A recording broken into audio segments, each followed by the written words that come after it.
Assalamualaikum warahmatullahi wabarakatuh. Waalaikumsalam warahmatullahi wabarakatuh. Hamdan wa syukran lillah, salatan wassalaman ala rasulillahi amma ba'd. Faqad qala Allah ta'ala fi kitabihil karim, a'udhu billahi minasy syaithanir rajim. Bismillahirrahmanirrahim. Wala antum abiduna ma a'bud wala ana abidum ma abattum wala antum abiduna ma a'bud lakum dinukum waliyadin. Hadirin rahimani wa rahimakumullah, dalam suratul Kafirun ayat ketiga, wala antum abiduna ma a'bud, dengan surat yang ke-5 itu sama, wala antum abiduna ma a'bud. Apa artinya? Artinya adalah bahwa ini menunjukkan suatu penguatan, ya. Wala antum, wa itu huruf kolom 13 saudaranya al-atfu, artinya dan. La itu huruf kolom berapa? 18 ya, saudaranya nafi, ya. Wala dan tidaklah. Antum kolom 24 saudaranya domir, ya, mukhatab, kalian artinya, ya. Abiduna itu adalah isim karena berwazan fa'ilun, artinya siapa? Abidun adalah orang yang menyembah. Ma a'budu, ya. Ma itu huruf kolom 21 saudaranya mausul, ya. Artinya apa yang a'budu, aku sembah. Jadi artinya bahwa tidaklah kalian menyembah apa yang aku sembah. Nah, ayat ini diulangi 2 kali menunjukkan apa tadi? Penguatan. Sebelum ayat ini, ya, la a'budu ma ta'budun, aku, ya, tidak menyembah apa yang kamu sembah. Sebaliknya, kamu juga bukan penyembah apa yang aku sembah. Dalam ayat ini sangat tegas sekali dan juga ditegaskan. Sangat tegas dan ditegaskan, ya. Sangat tegas karena apa?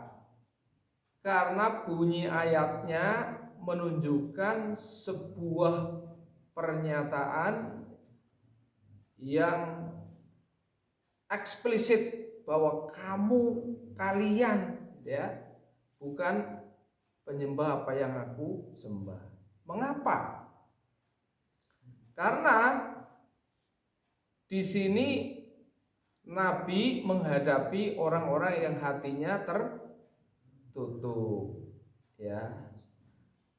Orang yang hatinya tertutup dari Allah dan Rasulnya itu tidak diperkenankan menyembah kepada Allah. Karena syarat, ya, menyembah kepada Allah tentunya dalam hal ini, ya, sholat sebagai bentuk penyembahan yang sakral Di dalam Islam itu ada syarat dan rukunnya. Salah satu syaratnya yang sangat penting dan yang paling penting itu adalah Islam. Ya. Islam itu artinya hatinya sudah tunduk, patuh, menyerah kepada Allah dengan cara Allah, dengan aturan Allah. Dan Islam itu didahului dengan apa? Syahadat, bentuk kesaksian akan kehadiran Allah dan Rasul-Nya. Ya, bentuk pengakuan akan kehadiran Allah dan Rasul-Nya.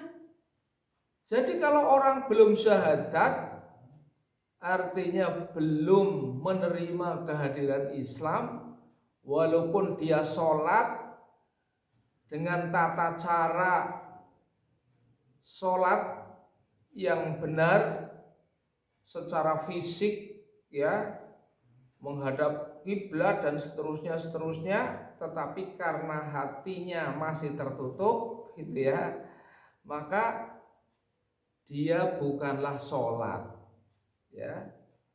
Jadi kalau bukan sholat namanya bukan penyembah.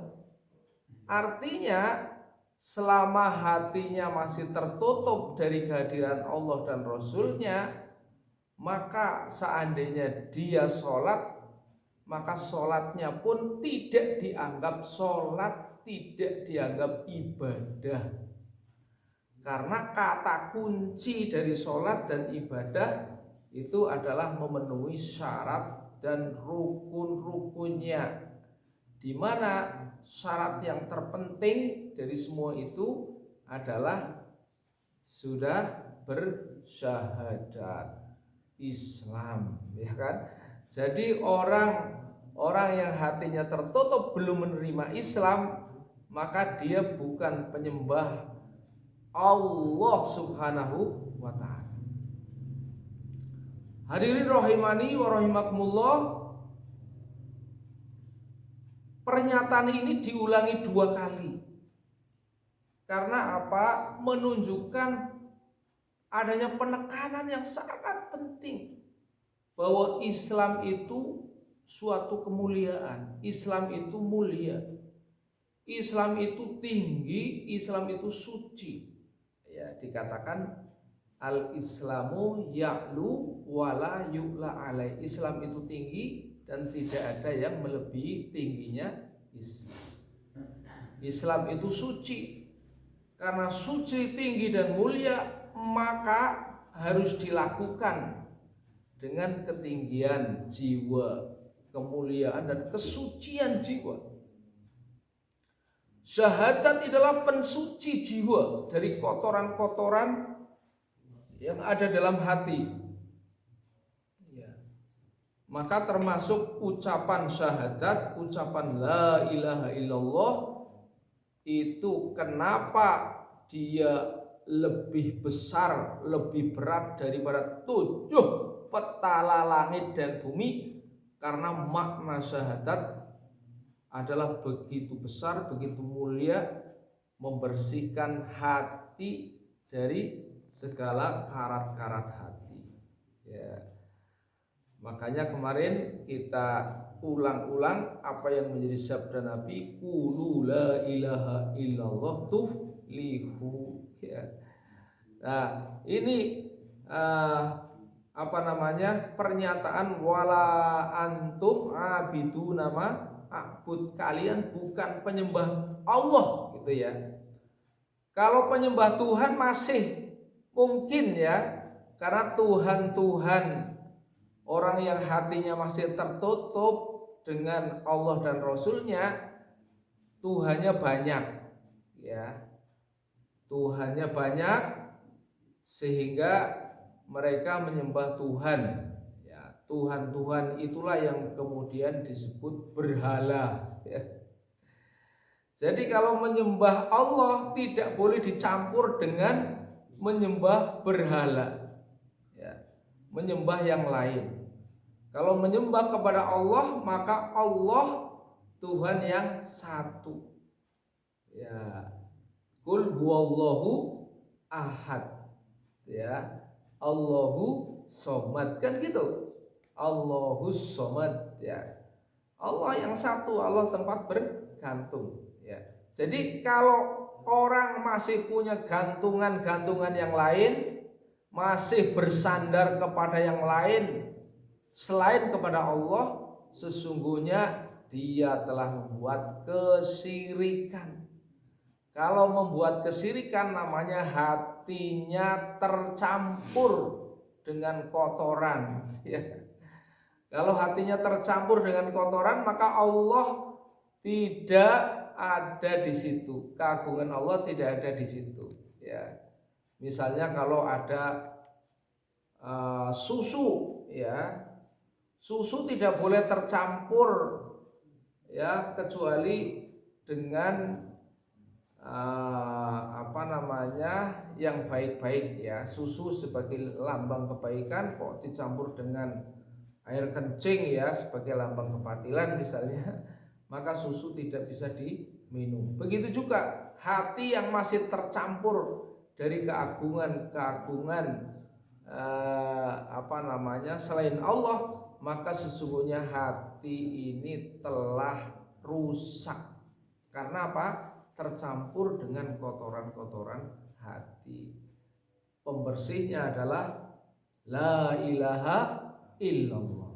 Ya, inilah maka penting sekali kita menjaga diri kita dari perkara-perkara yang merusak hati. Salah satunya yaitu kita selalu memperbaiki diri kita dengan memperbanyak syahadat, ya. Selepas kita berwudu, bacanya gimana?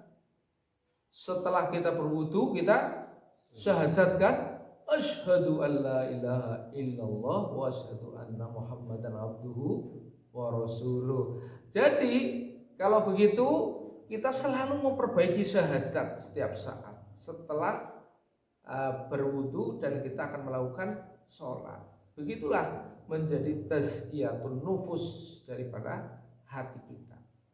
Itulah sebabnya kemuliaan Islam, karena tidak setiap orang bisa beribadah kepada Allah kecuali hatinya ikhlas, yaitu hanya ada keagungan Allah dan hanya untuk Allah semata. Ya, terima kasih atas perhatian, mohon maaf atas kekurangan. Billahi taufiq wal hidayah. Wassalamualaikum warahmatullahi wabarakatuh. Waalaikumsalam.